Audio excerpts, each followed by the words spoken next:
And now, as promised earlier, we're joined by Faith Nyongese, who is from Wojo, Africa, and is the growth lead at the institution. Welcome, Faith. Thank you very much. All right then. Now, Wojo is a key example of co-working spaces that are revolutionizing the way businesses operate. Perhaps to kick us off, how has Wojo Africa adapted to the changing work trends post-pandemic, and what roles does it play in revolutionizing the way business operates?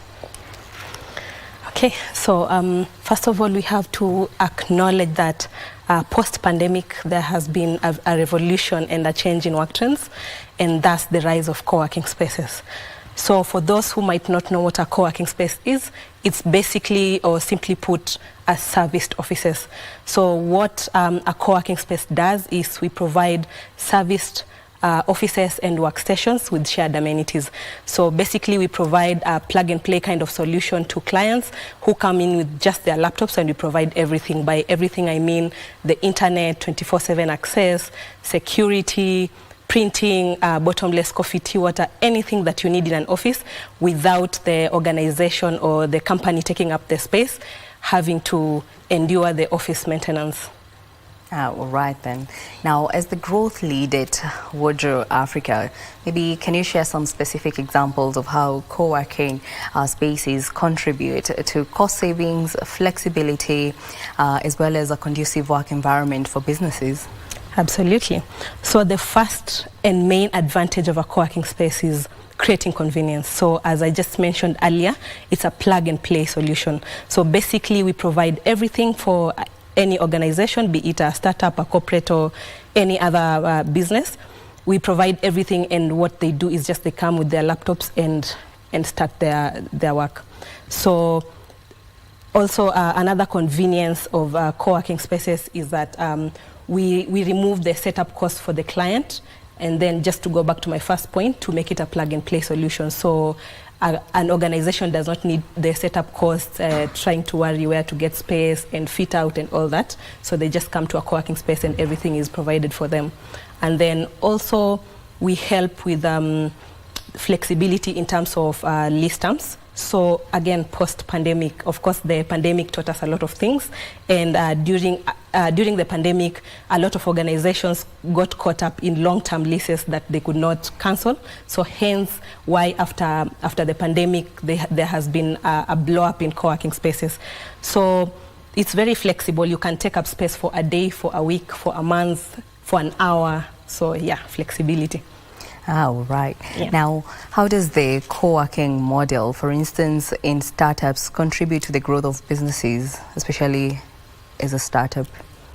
So when a business is starting up, they have a lot to worry about. So marketing, there's sales and everything. So what we do as a co-working space is to provide them the environment, the space, to just remove the worry of where they'll be sitting and where they'll be doing their business, for them to concentrate on other, maybe better money-making services of their business.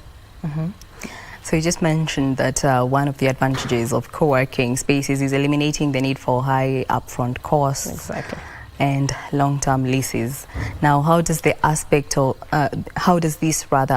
benefit businesses, especially startups, and especially when it comes to allocating resources more efficiently, since you're taking in more clients?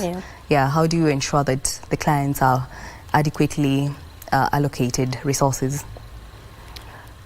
So we have different packages, and with these packages come with different resources. Let's say, for instance, maybe printing, which is very basic, but most organizations or most businesses need. So for every package, let's say you're taking up 2 desks, you get a number of printing and a number of meeting room hours. So it's very adequate for, so we've done, of course, a research just to be able to allocate efficiently these resources, because most of those resources are shared.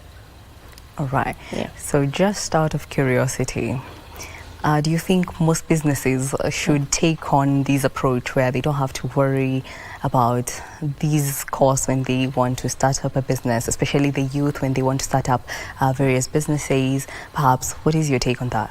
Absolutely. It's the most convenient way because just imagine you don't have to worry about setting up an office from scratch. You don't have to worry about hiring a receptionist because we take care of that. You don't have to worry about basic maintenance, just as simple as cleaning, coffee, tea, water, which might take up a lot of time. So instead of focusing that time on managing the office and all that, we manage for you, and then you use that time to focus on your business. So absolutely, startups, remote workers, corporates should definitely take up co-working spaces. What are some of the challenges that you experience in this business of co-working spaces? The challenges are not so many. Of course, with a co-working space, you bring a lot of people or a lot of different industries together. So one thing I like to say is, in addition to like different industries, you bring in different people with different personalities. So aside from that, there's not many challenges. All right. Yeah. So perhaps you say that there are not many challenges, so it means there's so many success stories. Absolutely. Could you share some examples of success stories who've taken up, and examples of partnerships and innovations that have emerged from these interactions, perhaps of collaboration, while still at the co-working spaces? Yeah. So we've seen a lot of businesses growing from 1 desk to 5 desks to 12 desks. So, and that's another advantage of a co-working space because it supports growth, scaling up, scaling down, and all that. And then another success that is my favorite is because we bring together a lot of industries, we create that network and we enable a lot of networking, and we've seen cases of people working together. Let's say you're sitting next to a lawyer, you're sitting next to an advertising agency. You don't have to go out there and look for all those services. They're all there. Yeah. All right, then. Now, how does your company plan to address the evolving business structures and the changing face of the workplace in the country? Okay, so first of all, something unique about Wojo is that we are the first co-working space in Kenya within a hotel.